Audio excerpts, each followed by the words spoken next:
예수님의 평화가 여러분 마음에 함께하기를 축복합니다. 무더운 여름과 함께 휴가의 계절이 왔습니다. 코로나19로 움직일 수 없었던 때를 생각하면 반갑기 그지없는 시간이지만 또 다시 코로나 6차 유행이 시작된다고 하니 걱정이 많습니다. 휴가라는 말이 설렘보다는 걱정과 부담으로 다가오는 것은 어쩔 수 없는 현실입니다. 일하는 것만큼 쉬는 것도 중요한 일이지만 이런저런 이유로 마음 편하게 쉼을 누릴 수 없는 현실은 우리 삶이 얼마나 고단하고 힘든가를 보여주는 증거들 가운데 하나라고 생각합니다. 성경은 쉼의 근원을 하나님으로부터 시작하는 것을 봅니다. 하나님은 엿새 동안 세상을 창조하시고 일곱째 날 안식하셨습니다. 하나님의 천지 창조는 일곱째 날의 안식으로 완성되었습니다. 세상을 창조하신 하나님의 사역이 일을 통해서가 아니라 쉼을 통해 완성되었다는 것은 놀라운 이야기입니다. 하나님은 이제 10가지 계명 중에서 4번째 계명을 안식일을 기억하여 지키라고 말씀하셨습니다. 창조의 완성인 하나님의 안식에 참여함으로 이스라엘은 하나님의 백성이라는 증거를 나타내야 되었습니다. 하나님이 그 백성들에게 안식일, 안식년, 희년을 지키라고 말씀하셨습니다. 그러나 그 백성들은 그 말씀을 순종하지 않았습니다. 순종하지 않은 이유는 인간의 끊임없는 욕심, 욕망, 그런 것 때문에 순종하지 않았습니다. 하나님의 백성이 하나님의 말씀을 순종하지 않는다는 것은 하나님의 하나님 되심, 하나님의 주권을 나는 인정하지 않는다, 그런 뜻이었습니다. 순종하지 않은 이유는 그들 안에 있는 욕망, 욕심 때문이었습니다. 그 결과는 이스라엘의 불행이었습니다. 최초의 인간이었던 아담과 하와가 하나님의 말씀을 거역하고 불순종했습니다. 하나님의 피조물 된 인간이 하나님이 지으신 피조물 된 인간이 하나님의 말씀을 거역하고 불순종한 결과는 무엇입니까? 성경에 보니까 땅이 가시덤불과 엉겅퀴를 내고 너는 종신토록 수고하여야 그 소나를 먹을 것이다. 그리고 너는 흙에서 왔으니 흙으로 돌아가라. 마지막 죽음의 선언입니다. 그러므로 참 우리가 어떻게 하다가 이렇게 인생이 무거운 짐과 같은 존재가 되었는지, 이렇게 되는 것이 하나님의 계획이었는지 궁금합니다.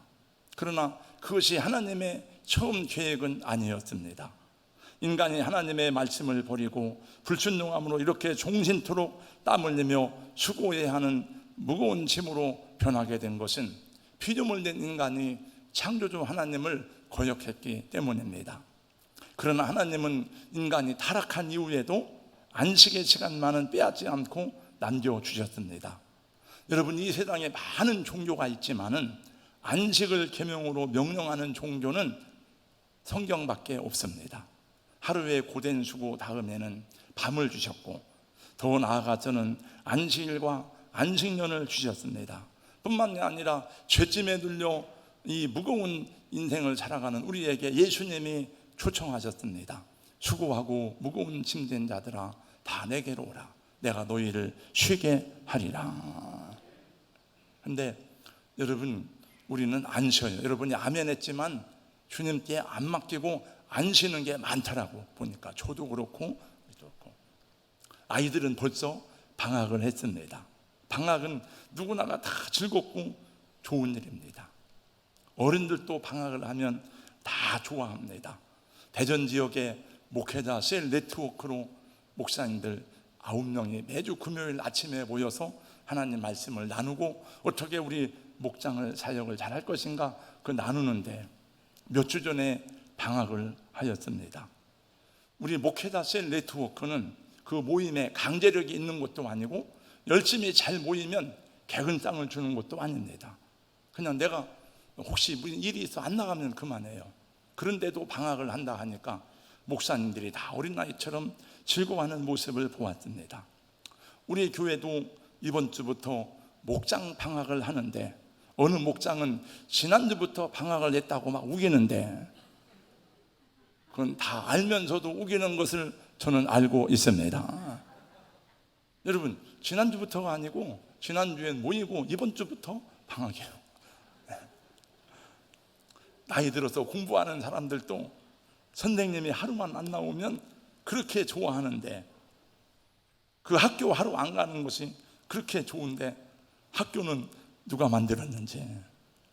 오늘은 우리 그리스도인들의 휴식에 대해서 또 안식, 휴가에 대해서 잠깐 말씀을 나누려고 하는데, 이것은 성경적인 모든 원리를 다 담은 내용이 아니고 짧은 시간이니까 한 부분입니다. 한 부분. 첫째, 우리 크리스찬은 다음에 몇 가지 측면에서 휴식의 의미를 찾을 수가 있습니다. 첫째로, 나의 일, 직업 속에서 하나님의 소명을 발견해야 됩니다. 하나님은 인간이 타락한 이후에 에덴에서 그들을 내쫓았지만은 그들의 생존을 위해서 열심히 일하도록 하셨습니다. 그 노동은 피곤하고 힘든 것이지만 일하지 않는 것보다는 훨씬 좋은 것입니다. 하나님은 인간에게 땅을 갈고 땀을 흘리며 일하도록 하여서 보다 진실하며 정직하고 보람 있는 삶의 기회를 우리들에게 허락해 주셨습니다. 그러므로 우리 크리스찬들은 내가 하고 있는 일이나 직업을 먹고 살기 위해서 하지만 먹고 살기 위해서 한다고만 생각하지 말고 하나님과의 관계에서 이것이 하나의 소명이라고 생각해야 되는 것입니다. 여러분 가운데 도둑질하는 직업을 가진 사람이 없잖아요. 사기쳐서 먹고 사는 사람이 없잖아요. 근데 그런 것이 아닌 모든 직업은 다 소명이 있는 것입니다.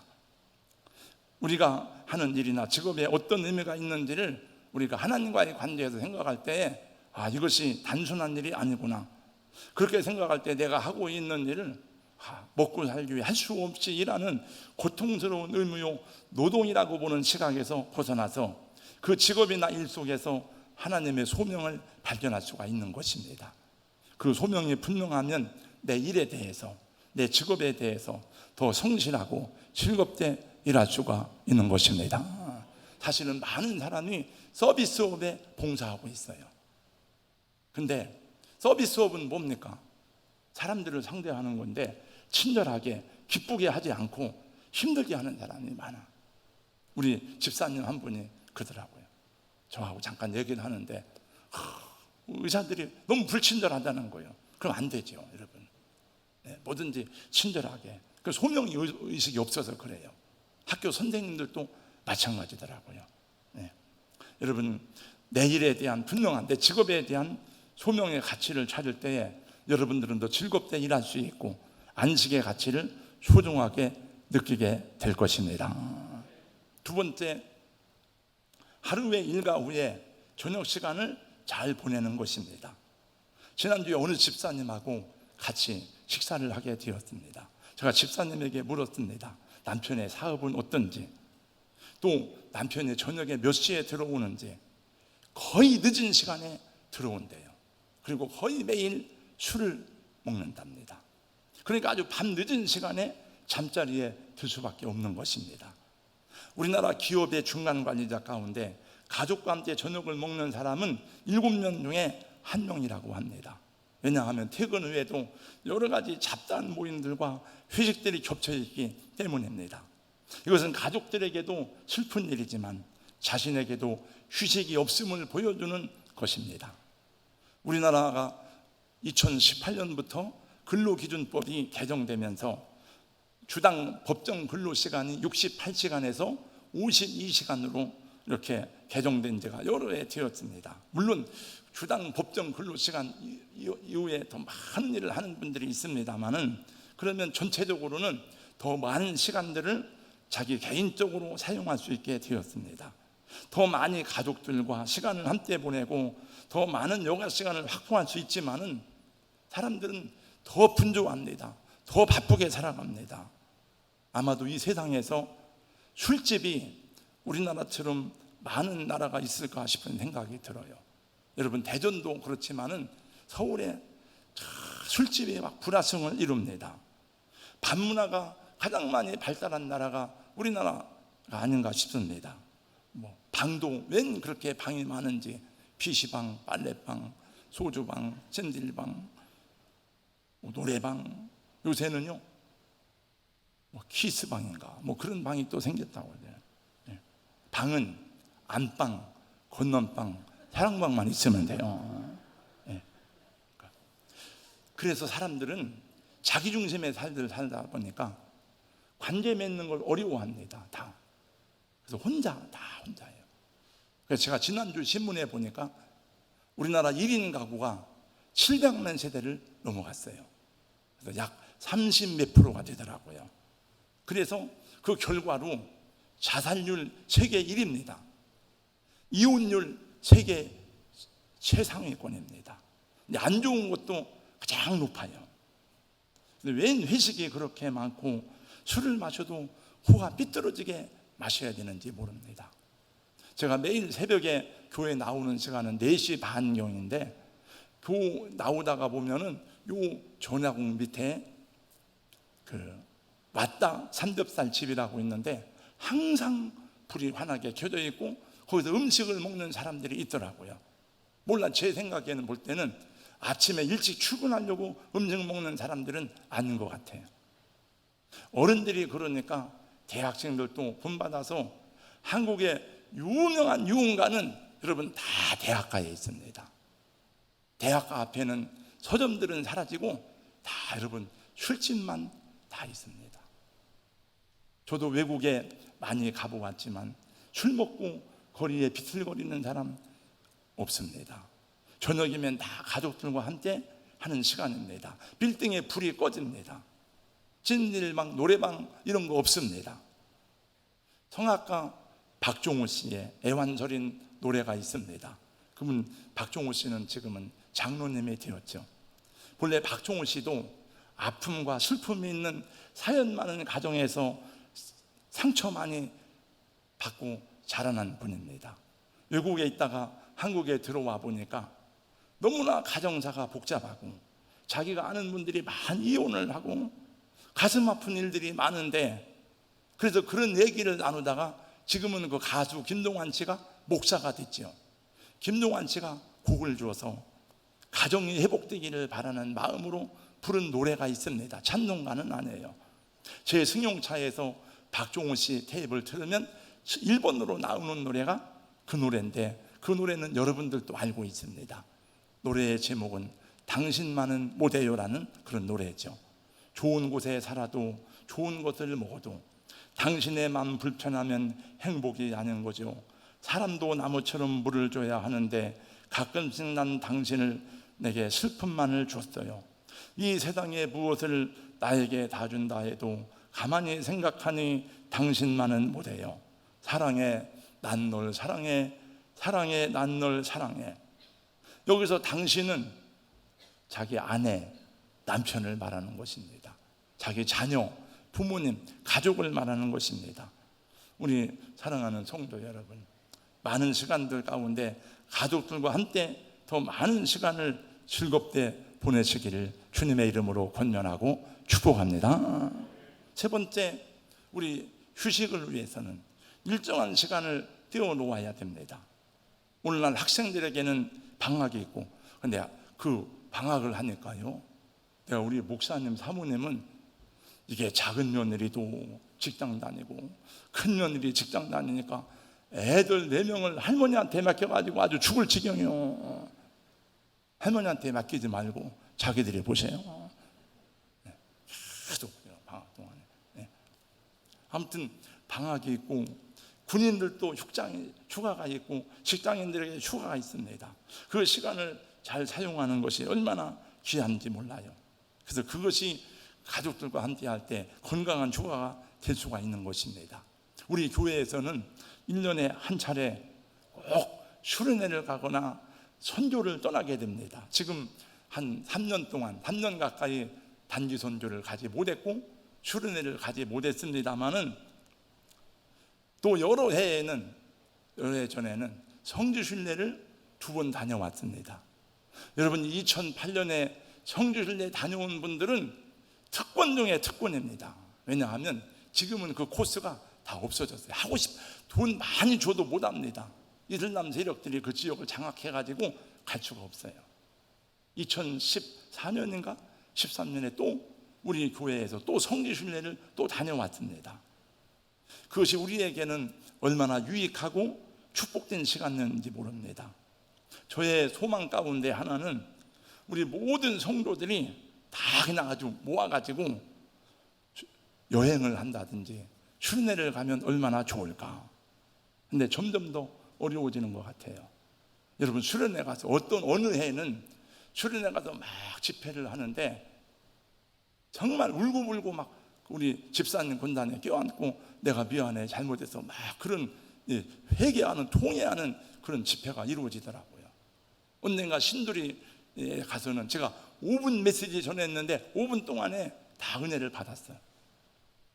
여러분, 예배드리며 만나는 성도들과의 교대도 아름답고 복되지만은 밖에 나가서 만나는 그 모습은 또 다른 기쁨과 은혜를 주는 것을 많이 경험하게 됩니다. 그러니까 공동체가 그냥 형성된 것이 아니고 우리가 수련회 가고 선교 여행 가고 막 그러면서 이루어진 만남들이 있기 때문에 하나가 되고 이렇게 흩어지지 않게 된 거예요. 같이 여행을 해보아야 교회 안에서 만나는 목사와 밖에서 만나는 목사가 어떻게 다른지를 알고 또 우리 집사님, 장로님들이 어떻게 다른지를 이해할 수 있습니다.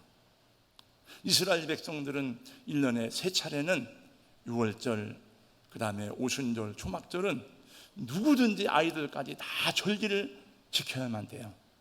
아무리 바빠도 소용이 없습니다. 아무리 일이 많아도 안 됩니다. 다 내려놓고 절기를 위해서 예루살렘으로 순례의 길을 떠나야 됩니다. 그것이 이스라엘에게는 하나님이 주신 휴가이고 축제입니다. 물론 그들이 하나님을 예배하기 위해서 예루살렘으로 가지만은 그 순례의 시간은 그 축제의 여정은 예배만이 아니에요. 다 가족 공동체끼리 초막을 짓고 거기서 살아가는 거예요. 우리 민족이 어떻게 살아왔는지 아느냐? 우리 민족의 역사를 가리키는 거예요. 우리는 원래 노예였던 백성들이다. 하나님이 우리 민족을 구원했었다. 광야에서 하나님이 만나를 먹여 살려주셨다. 우리 하나님을 경외해야 된다. 우리가 짓고 사는 이 땅이 얼마나 소중한 땅인지 아느냐? 그래서 여러분, 유대인들은 땅 한 평을 정말 귀하게 여깁니다. 그리고 같이 여행을 하는 거예요. 순례 여행을. 여러분, 성경에 나오는 예수님이 오병의 역사를 행했던 그 모든 5천 명이 모인 그것도 거기도 그냥 5천 명이 모인 게 아니에요. 순례자들이 모인 거예요. 순례자들이 순례하는 중에 이렇게 예수님들에서 항상 그 절기를 지키려고 예루살렘으로 올라가셨습니다. 그래서 교회에서 갖는 수련회나 선교 여행들은 그냥 놀러 간다고 생각하면 안 됩니다. 하나님의 자녀된 성도들이 함께 부대끼고 함께 살을 맞대고 어울림으로 하나님 나라의 교대를 미리 맛보는 거예요. 박진호 집사 첫 번째 우리 단주선교 갔을 때에 하나님의 역사와 사단의 역사를 같이 경험했는데, 그때 저는 가서 교회에서는 말도 안 듣고 막 불평하고 하던 사람들이 그 까닭끝난 그 전날 비가 내리는데 막 서로가 어려운 일을 서로가 하는 거예요. 서로가 내가 짐을 지겠다, 내가 하겠다. 그날 밤에 도착하니까 밤에 비가 내렸잖아요. 2004년 첫 번째 선교하던 그 까닭끝난 주택에 갔을 때에 여러분들이 혼자서 아무도 참전하지 않는 곳으로 달려가서 마음껏 먹고 마시고 죄를 짓고 놀 수 있는 좋은 데를 갈 수도 있지만은 그런 것들을 포기하고 함께 하나님의 자녀들과 함께 여행하고 교제하기를 원하는 일에 참여하는 것은 영적인 일인 것입니다. 어떻게 주의 종들의 동역자가 될 수 있는지를 생각하고 또 그런 시간들을 같이 갖는 거예요. 목사님, 시간 나면 가겠습니다. 절대 못 갑니다, 여러분. 내가 시간을 빼놔야 돼요, 여러분. 네. 마지막으로 예수님과 함께하는 휴가입니다. 오늘 본문을 다 같이 함께 읽어보겠습니다. 다 같이요. 시작. 수고하고 무거운 짐진 자들아, 다 내게로 오라. 내가 너희를 쉬게 하리라. 나는 마음이 온유하고 겸손하니 나의 몽에를 메고 내게 배우라. 그리하면 너희 마음이 쉼을 얻으리니 이는 내 몽에는 쉽고 내 짐은 가벼움이라 하시니라. 아멘. 여러분, 팔레스틴 땅에서는 땅이 아주 척박합니다. 그럼 메마르니까 밭을 갈기가 어려워요. 농사를 지으려면 밭을 갈아야 되는데 사람이 밭을 갈기 어려우니까 소가 밭을 가는 거예요. 근데 소도 힘이 들으니까 2마리, 4마리 소에다가 멍에를 메워가지고 같이 밭을 갈게 하는 거예요. 그래서 그게 한 결이가 되는 거예요. 한 결이가 2마리가 될 수도 있고 12마리가 될 수도 있어요. 그럼 소들이 멍에를 맬 때에 무엇으로 만드느냐? 나무로 멍에를 같이 할 수 있도록 만들어주는 거예요. 이제. 근데 여러분, 예수님의 직업이 뭡니까? 예수님의 직업이 원래 목수잖아요. 그러니까 예수님은 금방 멍에를 많이 만들어 보셨을 거예요, 아마. 그래서 주님이 그 생각을 하면서 이 말씀을 하신 것이 아닐까. 나와 함께 짝을 이루면, 나와 함께 멍에를 매면 가볍다. 내가 너의 짝, 너의 동반자가 되어주겠다 하는 거예요. 여러분, 예수님과 함께 멍에를 매면 인생이 훨씬 가벼울 줄로 믿습니다. 근데 그걸 배워야 돼요. 배워야 돼요.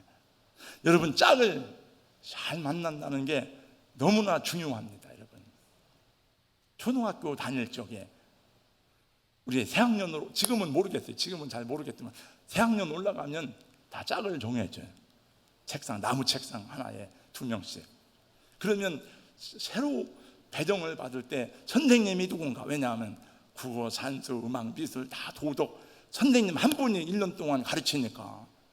또 하나는 한 짝을 한번 만나면은 1년 동안 죽으나 사나 같은 짝이 돼야 돼요. 어느 날 저를 같이 만난 짝이, 이 옛날 콤파스 있잖아요. 콤파스. 지금도 콤파스 쓰는지 모르겠지만 콤파스로 막 책상을 막 찌는 거예요. 그러다가 이제 옆에 막 책상을 막 찢고, 옛날 우리 누에 고치를 많이 했어요. 누에를 많이 했습니다. 이제 지금 우리가 번데기를 잘 맛있게 먹지만은 번데기 사른 거는 막 꿈틀꿈틀 막 하잖아요. 사른 번데기는 터트리면 누런 물이 쫙 나갑니다. 그럼 이 친구는 그런 걸 가방에 담아가지고 와서 여자애들이나 또 뭐 하는데 쉬는 시간에 깜짝깜짝 놀라게 하네요. 뭐 뒤에다가 뭐 척하면 번데기로 막 터트려가지고 막 그러는 거예요.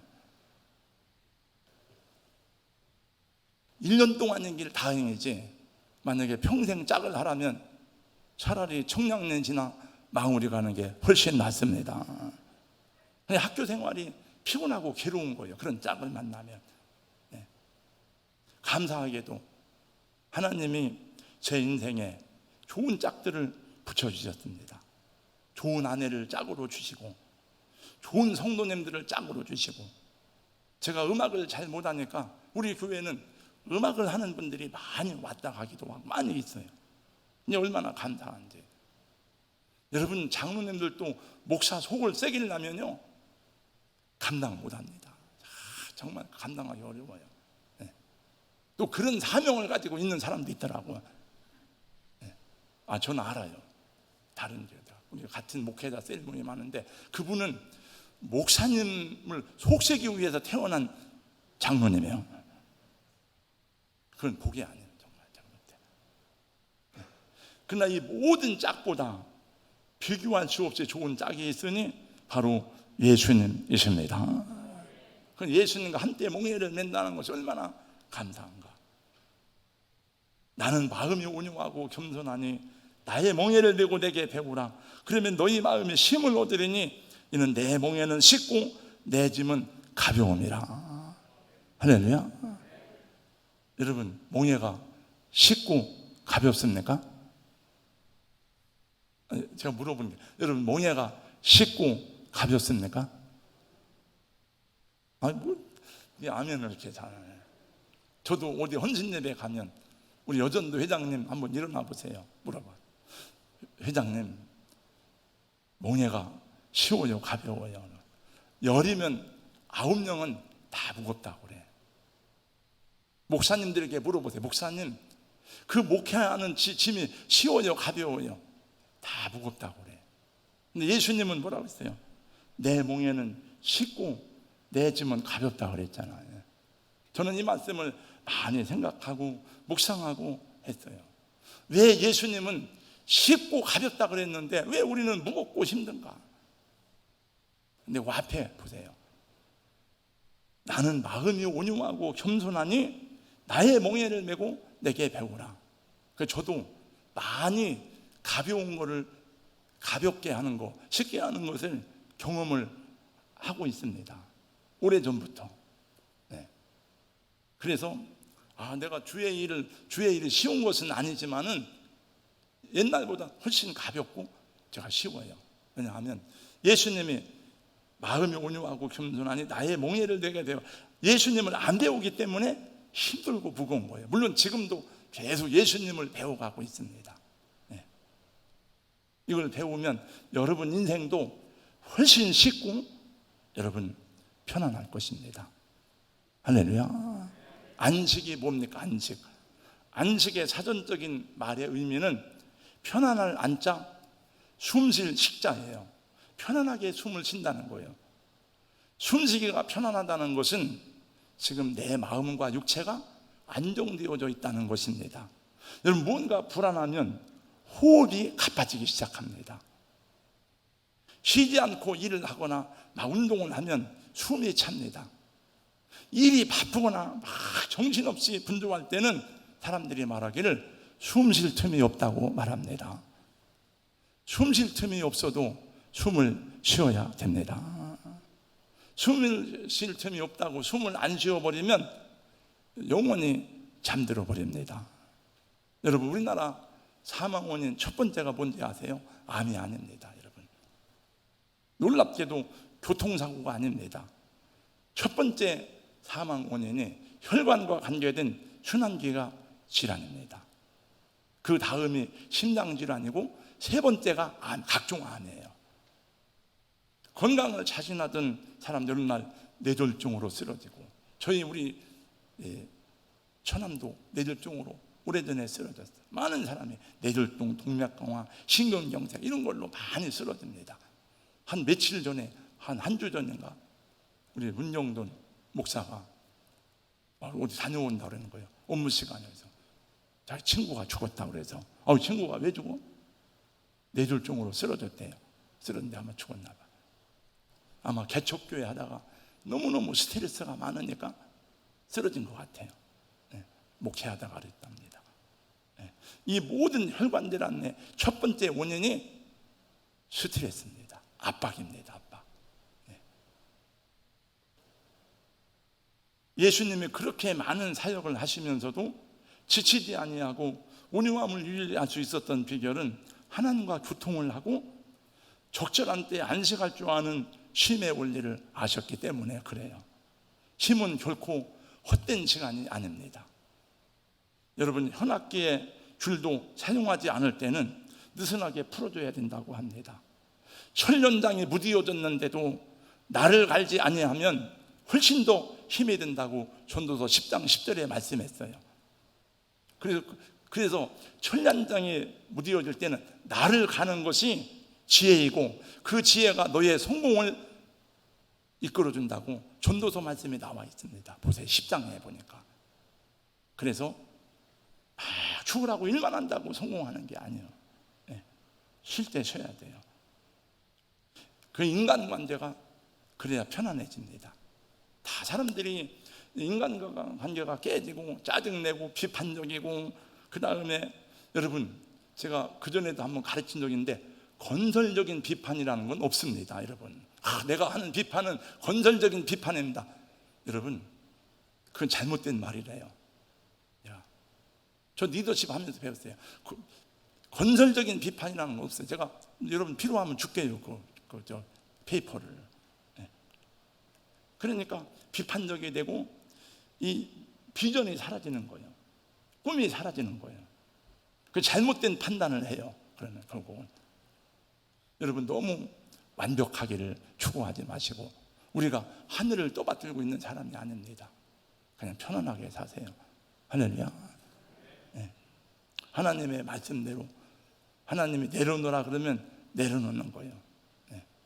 너무 일, 돈, 성공에 집착하지 말고, 우리 예수 믿는 사람은 하나님이 하나님이 성공하게 하도록 하나님께 맡기고 하나님 안에서 복을 받고 성공해야 그것이 참 성공이 되는 줄로 믿습니다.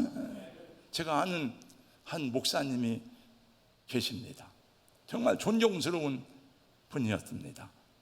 어떻게 저렇게 거룩한 삶을 살 수 있을까?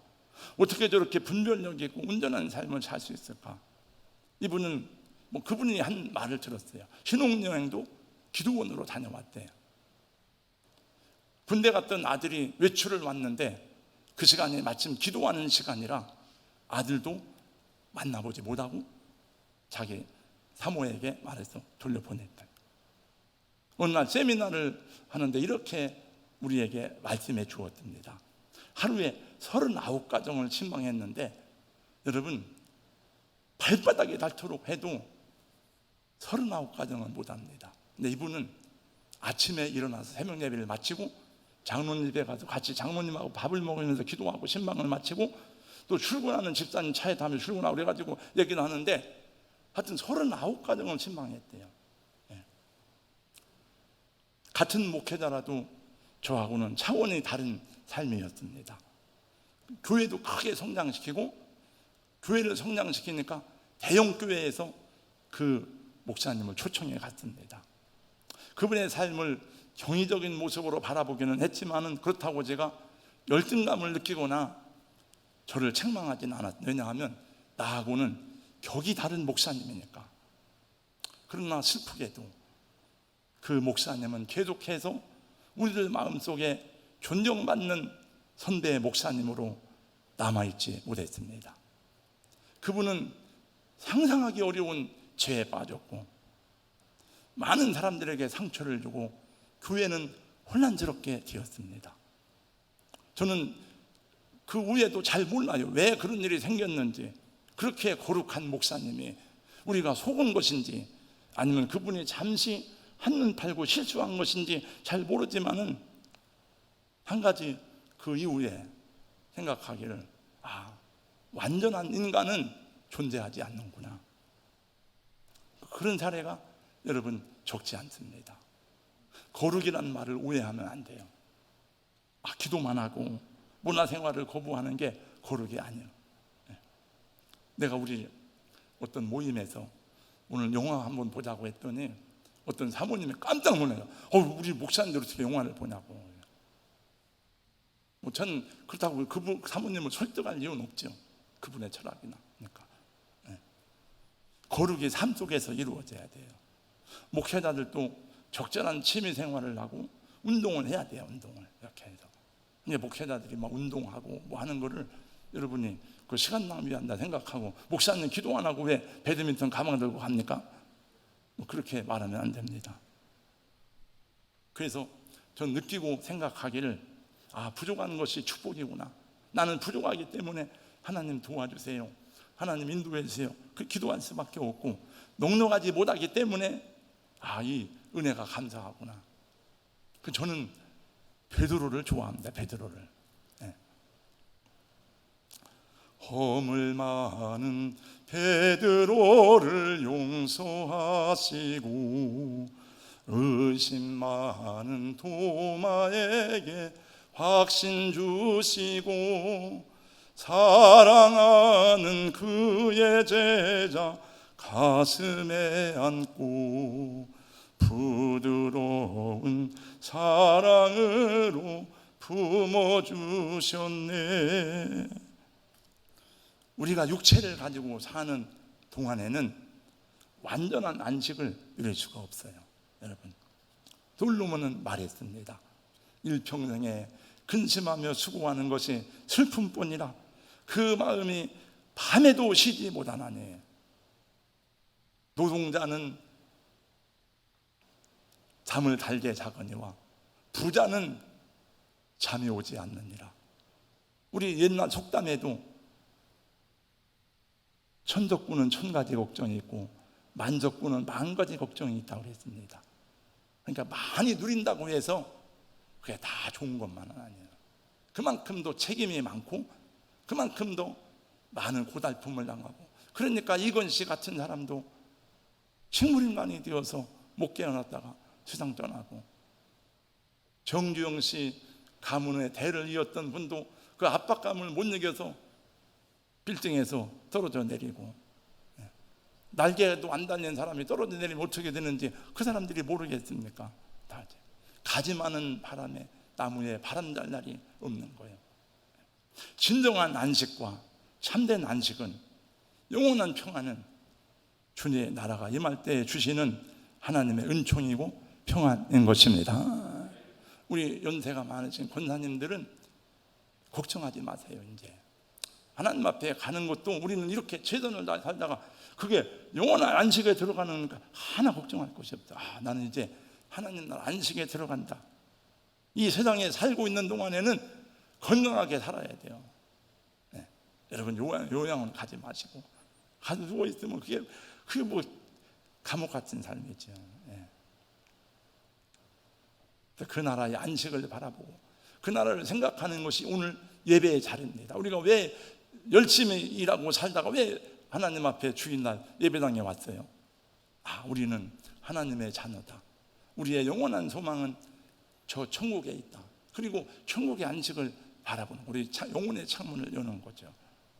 저는 여러분 성도들의 삶을 대체적으로 잘 알고 있습니다. 휴가철이 됐다고 하지만 마음 편하게 휴가를 떠날 수 없는 성도들도 많이 있습니다. 여전히 일에 묶여 휴가는 생각할 수도 없는 고단한 분들도 많이 있습니다. 교회 수련회 가고 싶지만, 같이 여행하고 싶지만 할 수 없는 형편을 가진 분들도 적지 않습니다. 저는 다 이해를 합니다. 그래서 마음이 아프기도 합니다. 다만 여러분들이 잘 되기를 바랄 뿐입니다.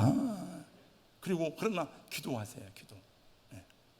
지난 주간에 우리 교회 수련회 계속 준비하는 중에 한 이틀 동안은 계속 마음 전쟁이었습니다.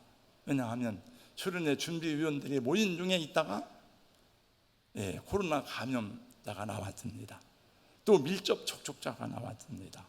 또 코로나가 계속 확산된다는 보도가 계속 나왔습니다. 이런 상황 속에서 다 준비해놓고 예약해놓고 했는데 가야 되는가, 고민해야 되는가, 많이 고민을 했습니다. 우리 김영신 장로님도 준비위원장인데 제가 말은 안 해도 계속 교회를 왔다 갔다 하는 걸 보니까 저 장로님도 엄청 지금 막 속에서 마음 전쟁을 하고 있는가 보다, 이런 생각을 했습니다. 결정을 하지 못한 한 이틀 동안에 저 머릿속에 정말 복잡했는데, 제가 머릿속이 복잡하고 문제가 있을 땐 하는 게 뭐예요? 제가 기도하는 것밖에 없죠. 기도하는데 또 제가 그냥 자연스럽게 떠오르는 생각이, 내 짐을 여호와께 맡기라. 그 말씀이 계속 떠오르더라. 내 짐을 여호와께 맡기라. 하나님, 그럼 가라는 거예요? 가지 말라는 거예요? 내 짐을, 모르겠어요. 내 짐을 여호와께 계속 떠오르더라고요. 그래서 지난 목요일 날 장로님이 또 교회에 오셨길래 서로 두 얼굴만 이렇게 마주보고 얘기 놓고 그냥 멀뚱멀뚱 쳐다보다 하면, 목사님, 물론 마지막 결정은 제가 하겠지만 목사님, 그냥 거기는 코로나 안전되니까 그게 오히려 더 좋은 게 아닙니까? 목사님, 가는 게 좋겠다. 그래서 저도 50대 50이었어요 내가. 그래서 알았습니다. 두말 않고 그럼 장로님 계속 추진하겠습니다 했습니다. 근데 여러분, 우리 마음, 우리 믿음만 마귀가 공격하는 게 아니에요. 때로는 우리 육체를 공격하기도 합니다. 저는 그걸 여러 번 경험을 해요. 그래서 제가 지난 그 목요일 저녁부터 하고 오늘까지도 계속 목이 따끔따끔 막 이상하길래 우리 집사람도 몰라요. 야, 이게 내가 코로나에 온 게 아닌가? 이런 생각, 그럴 리는 없는데 지금 뭐가 이상하다. 계속 몸이 안 좋고, 오늘 새벽에 일어났는데 뭐 술 먹은 사람처럼 막 어질어질해, 막 어질어질해. 이렇게 지금도 약간 어질어질합니다. 왜 이러지? 빈혈도 아니고 이게 뭐야 이게? 근데 그래서 지금 사탄이 내 육체를 공격하는가 보다, 이런 생각을 하고, 제가 며칠 전에 제 아내에게 했던 얘기가 생각나더라고요. 어느 날 꿈을 꿨는데, 며칠 전에요. 제가 높은 산을 막 힘들게 올라갔는데, 올라가서 이렇게 보니까 산 아래에 긴 뱀이 지나가는 거예요.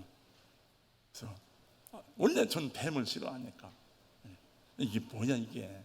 근데 내 손에 칼이 있더라고요. 그래서 칼을 휘둘렀어요. 그 뱀은 저기 있고 나는 여기 있는데 칼을 휘둘렀는데 뱀이 딱 세동강이 나더라고요. 그래서 제가 그날 아침에 제 아내에게 얘기를 했어요. 나 이런 꿈을 꿨네 했더니, 뱀이 잘라졌으면 좋은 꿈이네, 그냥. 저는 꿈에 큰 의미를 부여하진 않습니다. 그 생각이 나더라고요. 네. 여러분, 잘 쉴 때 쉬는 사람이 일을 잘할 수 있습니다. 열심히 기도하시고 열심히 일하신 여러분, 이 여름에 고흥반도의 바다로 가시는 분들은 즐겁게 떠나시고, 가지 못하시는 분들은 평안하게 보내는 중에 또 간 분들을 위해서 함께 기도로 후원해 주시기를 주님의 이름으로 부탁드립니다. 너무 힘들게 하지 마, 복잡하게 하지 마. 그냥 맡겨버려. 어떤 때 내가 지구를 떠받들지 않아도 지구는 잘 돌아갑니다. 그러니까 하늘을 바라보시고 산과 바다를 바라보세요. 제가 원래 이 말씀 전하기 전에 제가 주초에 생각하기를, 이번 다음 돌아오는 주일날 설교 제목 사람은 무엇으로 사는가 정해놨었어요. 근데 이게 바뀌었어요. 사람이 살아가는 그 세 가지 있어요. 세 가지 중에 한 가지가, 여러분, 성경적인 건 한 가지가, 첫 번째가 사람은 하나님의 말씀으로 살아간다. 예수님 말씀에 사람이 떡으로만 살 것이 아니에요. 세 번째가 뭐냐 하면 자연이에요. 자연. 인간은 자연 속에서 살아가도록 했습니다. 그러니까 여러분, 하늘을 보고 바다를 보고 산을 접하고, 그렇게 하세요. 그게 제일 중요한 건 아니지만 거기서 주님과 함께 걸으며, 이 한여름에도 사랑하고 섬기며 서로를 격려해 주시는 예수님과 함께하는 휴식, 건강한 휴가를 보내는 여름이 될 수 있기를 주님의 이름으로 축원합니다. 하나님 감사합니다. 우리 인생은 연약합니다. 부족합니다. 우리 주님을 의지하고 주님 앞에 맡기고, 또 우리가 할 수 있는 일에 최선을 다하지만 힘쓰고 애써도 안 되는 것들은 하나님께 믿음으로 맡기는 은혜를 허락하여 주시옵소서. 내 짐을 여호와께 맡기라고 말씀했습니다. 너의 행사를 여호와께 맡기라고 하셨사오니, 주여, 주님께 우리가 잘 분별하여서 맡길 것을 맡기고 내가 책임져야 될 것을 책임질 줄 아는 지혜로운 우리 성도님들이 다 될 수 있도록 은혜 주시기를 원할 때에 예수님 이름으로 감사하며 기도하옵나이다. 아멘.